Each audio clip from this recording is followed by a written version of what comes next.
اعوذ باللہ من الشیطان الرجیم بسم اللہ الرحمن الرحیم ربی یسر ولا تعسر وتمم بالخیر۔ تاریخ طبری جلدوم کا مطالعہ کر رہے ہیں۔ آج کی ایپیسوڈ میں عام الحزن غم والا سال سے سفر طائف اور اس سفر میں پیش آنے والی تکالیف کا ذکر کریں گے۔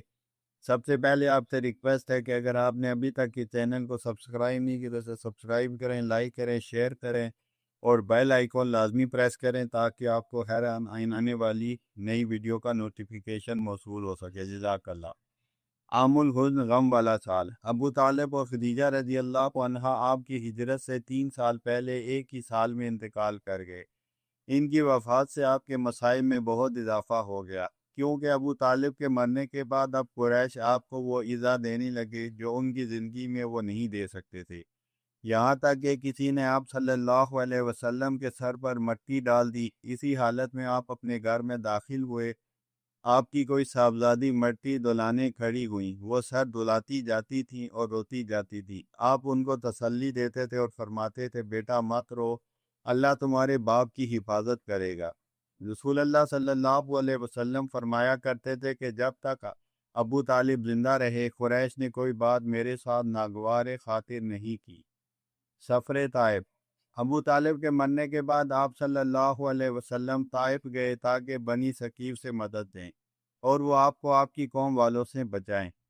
اس غرض کے لیے آپ تنہا ہی تشریف لے گئے تھے۔ طائف پہنچ کر آپ بنی ثقیف کے چند آدمیوں سے ملنے گئے جو اس وقت ثقیف کے سردار اور اشراف تھے۔ یہ تینوں بھائی تھے، عبد یا لیل بن عمر بن عمیر، مسعود بن عمر بن عمیر اور حبیب بن عمر بن عمیر، اور ان کے ہاں قریش کے بنی حمج کی ایک عورت تھی۔ آپ ان کے پاس جا کر بیٹھے اور ان کو اللہ کی دعوت دی اور آنے کی غرض بیان کی کہ تم اسلام کے لیے میری مدد کرو اور میری قوم کے مقابلے پر جو میرے مخالف ہے میرا ساتھ دو۔ ان میں سے ایک نے جو غلاف کعبہ بٹ رہا تھا کہا کیا آپ کو اللہ نے نبی بنا کر بھیجا؟ دوسرے نے کہا تمہارے سوا کوئی اور اللہ کو رسالت کے لیے نہیں ملا؟ تیسرے نے کہا میں تم سے ایک بات بھی نہیں کرتا، کیونکہ اگر واقعی جیسا کہ تم کہتے ہو رسول ہو تو تمہاری بات کی تردید کرنے میں انتہائی خطرہ ہے، اور اگر تم اپنے دعوے میں جھوٹے ہو اور اللہ پر افطرا کرتے ہو تو تم اس قابل نہیں کہ میں تم سے کلام کروں۔ رسول اللہ صلی اللہ علیہ وسلم ان کے پاس سے اٹھ آئے اور آپ ثقیف کی طرف سے مایوس ہو گئے۔ چلتے ہوئے آپ نے ان سے فرمایا تھا کہ تم نے میری بات نہیں مانی مگر کم از کم میرے یہاں آنے کو ظاہر نہ کرنا۔ آپ اس بات کو پسند نہیں کرتے تھے کہ اس کا چرچا آپ کی قوم تک پہنچے اور وہ آپ کی اس ناکامی پر بغلیں بجائیں اور تانا دیں، مگر ان بھائیوں نے ایسا بھی نہ مانا بلکہ اپنے یہاں کے اوباشوں اور غلاموں کو آپ کے خلاف اکسایا۔ انہوں نے آپ کو گالیاں دی اور آوازیں لگائے، یہاں تک کہ ایک جماعت آپ پر چڑھ آئی اور اس نے آپ کو عتبہ بن ربیعہ اور شیبہ بن ربیعہ کے احاطے میں چھپنے پر مجبور کیا۔ وہ دونوں وہاں موجود تھے۔ اب ثقیف کے وہ بیوقوف جب آپ کے تعاقب میں آئے تھے آپ کا پیچھا چھوڑ کر پلٹ گئے۔ آپ انگور کے ایک منڈوے کی طرف چلے اور اس کے سائے میں بیٹھ گئے۔ وہ دونوں بھائی آپ کو دیکھ رہے تھے اور صفحائے ثقیف نے جو بد تہذیبیاں آپ کے ساتھ کی اس کا تماشا دیکھ رہے تھے۔ بنی حمج کی اس عورت سے بھی جو وہاں بیائی گئی تھی آپ کی ملاقات ہوئی اور آپ نے اس سے فرمایا دیکھو تمہارے سسرال والوں نے میرے ساتھ یہ سلوک کیا ہے۔ حضور کا ترحم ظالم امت پر۔ جب آپ کو ذرا اطمینان ہوا تو آپ نے دعا فرمائی خداوند میں اپنی کمزوری اور لوگوں کے مقابلے میں اپنی مجبوری کی تجھ سے شکایت کرتا ہوں۔ اے ارحم الراحمین، تو کمزوروں کا رب ہے، تو میرا رب ہے، تو مجھے کس کے سپرد کرتا ہے؟ کسی اجنبی کے جو مجھ پر ظلم کرے، یا تو نے میرے معاملے کو کسی دشمن کے حوالے کر دیا ہے؟ اگر تو مجھ سے ناراض نہیں ہے تو مصائب کی میں پرواہ نہیں کرتا، تیری حمایت میرے لیے بہت زیادہ وسیع ہے۔ میں تیرے اس نور کا واسطہ دے کر جس سے تمام تاریکیاں روشن ہو گئی ہیں اور جس پر دنیا و آخرت میں کامیابی کا مدار ہے، اس بات سے پناہ مانگتا ہوں کہ تیرا غصہ اور غضب مجھ پر نازل ہو۔ بے شک تجھے جب تک تو چاہے عطاب کرنے کا حق ہے اور ہر قسم کی طاقت اور قوت صرف تجھے حاصل ہے۔ عتبہ اور شیبہ کی وقتی ہمدردی۔ جب ربیہ کے بیٹوں عتبہ و شیبہ نے آپ کو اس مجبوری کی حالت میں دیکھا تو ان کے جذبہ ہمدردی اور رحم میں حرکت ہوئی۔ انہوں نے اپنے ایک نصرانی غلام عداس کو بلایا اور اسے کہا کہ انگور کا ایک خوشہ لے کر اس طباق میں اسے رکھ کر اس شخص کے پاس جاؤ اور اس سے کہو کہ اسے کھا لے۔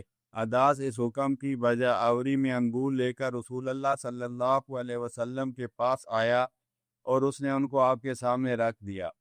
رسول اللہ صلی اللہ علیہ وسلم نے طباق میں ہاتھ ڈالتے وقت بسم اللہ کہا اور پھر انگور کھانے لگے۔ عداس نے آپ کے چہرے کو دیکھا اور کہا بخدا اس جملے کو اس شہر کے باشندے نہیں بولتے۔ رسول اللہ صلی اللہ علیہ وسلم نے اس سے پوچھا عداس تم کہاں کے رہنے والے ہو، تمہارا مذہب کیا ہے؟ اس نے کہا میں نصرانی ہوں اور نینوا کا باشندہ ہوں۔ آپ نے فرمایا اچھا تم اس نیک شخص یونس بن متا کے ہم وطن ہو۔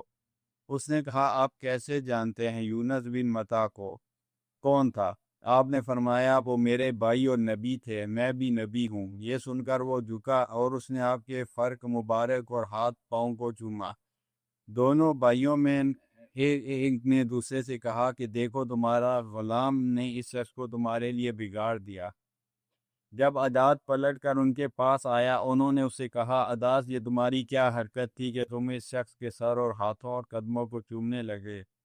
اس نے کہا اے میرے آقا اس شخص سے بہتر روئے زمین پر کوئی اور نہیں، اس نے ایسی بات بتائی جو صرف نبی جانتا اور بتا سکتا ہے۔ انہوں نے کہا عداد مبادہ وہ تم کو تمہارے دین سے منحرف کر دے، تمہارا دین اس دین سے بہتر ہے۔ جنات کے ایمان لانے کا واقعہ۔ آپ ثقیف کی طرف سے مایوس ہو کر طائف سے مکہ آنے لگے۔ نخلا آ کر آپ نصف شب میں نماز پڑھ رہے تھے کہ چند جنات کا ذکر اللہ تعالیٰ نے قرآن میں کیا ہے آپ کے پاس سے گزرے۔ یہ یمن کے مقام نصیبین کے 7 نفر جن تھے۔ یہ ٹھہر کر آپ کی تلاوت سنتے رہے۔ جب آپ نماز سے فارغ ہو گئے تو وہ جن جو اب ایمان لا کر آپ کی نبوت اور تعلیم کے قائل ہو چکے تھے اپنی قوم کے پاس آئے اور انہوں نے ان کو برائیوں سے روکنا اور ان کے نتائج سے ڈرانا شروع کیا۔ انہی کے قصے کو اللہ تعالیٰ نے اپنے کلام میں پاک میں اس طرح رسول اللہ صلی اللہ علیہ وسلم سے بیان فرمایا ہے وَإِذْ صَرَفْنَا إِلَيْكَ نَفَرًا مِنَ الْجِنِّ يَسْتَمِعُونَ الْقُرْآنَ سے وَيُجِيرُكُم مِّنْ عَذَابٍ علیم تک، اور دوسری جگہ فرمایا قُلْ أُوحِيَ إِلَيَّ أَنَّهُ اسْتَمَعَ نَفَرٌ مِّنَ الْجِنِّ، یہ سورۃ جن میں ان کے آخر قصے تک۔ ان جنوں کے نام جنہوں نے قرآن سنا یہ ہیں حس، مس، شاسر، ناصر، اینا، العروح، انین اور احکم۔ اس کے بعد اب مکہ آ گئے۔ یہاں آ کر دیکھا کہ سوائے ان چند کمزور اور بے وقت اشخاص کے جو آپ پر ایمان لے آئے تمام قوم آپ کی مخالفت اور دشمنی پر آمادہ ہے۔ متم بن عدی کا آپ کو پناہ دینا۔ یہ بھی بیان کیا گیا ہے کہ آپ جب طائف سے مکہ آنے لگے تو مکے کے ایک شخص سے آپ کی ملاقات ہوئی۔ آپ نے اس سے فرمایا کہ کیا تم میرا پیغام جہاں بھی بھیجو پہنچا دو گے؟ اس نے کہا بہتر ہے۔ اب صلی اللہ علیہ وسلم نے فرمایا تم اخنس بن شریک کے پاس جاؤ اور اس کے سے کہو کہ محمد تم سے کہتے ہیں کہ تم مجھے اپنے پاس آنے کی اجازت دو تاکہ میں اللہ کا پیغام تم کو سناؤں۔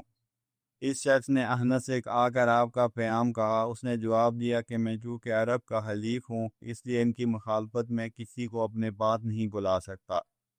اس شخص نے نبی کریم صلی اللہ علیہ وسلم سے آ کر اس کا قول بیان کر دیا۔ آپ نے فرمایا کیا تم پھر جا سکتے ہو؟ اس نے کہا ہاں۔ آپ صلی اللہ علیہ وسلم نے فرمایا تم سہیل بن عمر کے پاس جاؤ اور کہو کہ محمد تم سے کہتے ہیں کیا تم ان کو اپنے پاس بلا سکتے ہو تاکہ وہ اللہ کا پیغام تم کو سنائیں۔ اس شخص نے سہیل سے آ کر آپ صلی اللہ علیہ وسلم کا پیغام کہا۔ سہیل نے کہا بنی عامر بن لوئی بن کعب کے خلاف کسی کو پناہ نہیں دے سکتے۔ اس شخص نے نبی کریم صلی اللہ علیہ وسلم سے آ کر اس کا قول بیان کر دیا۔ آپ صلی اللہ علیہ وسلم نے فرمایا پھر جا سکتے ہو؟ اس نے کہا اچھا۔ آپ نے فرمایا متم بن عدی کے پاس جاؤ اور اس سے کہو کہ محمد تم سے کہتے ہیں کہ کیا تم ان کو پناہ دے سکتے ہو تاکہ وہ اپنے رب کے احکام اور پیغام تم کو سنائیں۔ متم نے کہا ہاں میں اس کے لیے تیار ہوں، وہ مکے میں آ جائیں۔ اس شخص نے رسول اللہ صلی اللہ علیہ وسلم کو جا کر اس کی اطلاع کی۔ دوسرے دن صبح کو متم بن عدی اور اس کے بیٹے اور بھتیجوں نے اسلحہ لگایا اور وہ مسجد میں آئے۔ ابو جہل نے اسے دیکھ کر پوچھا پیرو ہو یا پناہ دینے والے؟ اس نے کہا میں نے پناہ دی ہے۔ ابو جہل نے کہا اچھا، جسے تم نے پناہ دی اسے ہم نے بھی پناہ دی۔ اب رسول کریم صلی اللہ علیہ وسلم مکہ آ گئے اور مقیم ہو گئے۔ ایک دن آپ صلی اللہ علیہ وسلم مسجد میں تشریف لائے، مشرکین کعبہ کے پاس جمع تھے۔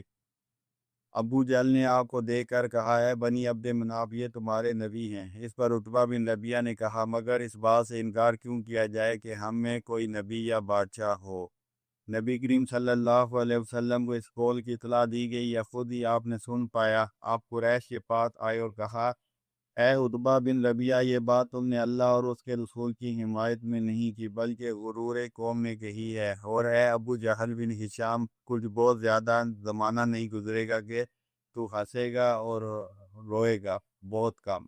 اور اے قریش، بہت جلد مجبوراً فاجر نواح خواستہ تم اس دعوت میں شرکت کرو گے جس سے تم اب انکار کرتے ہو۔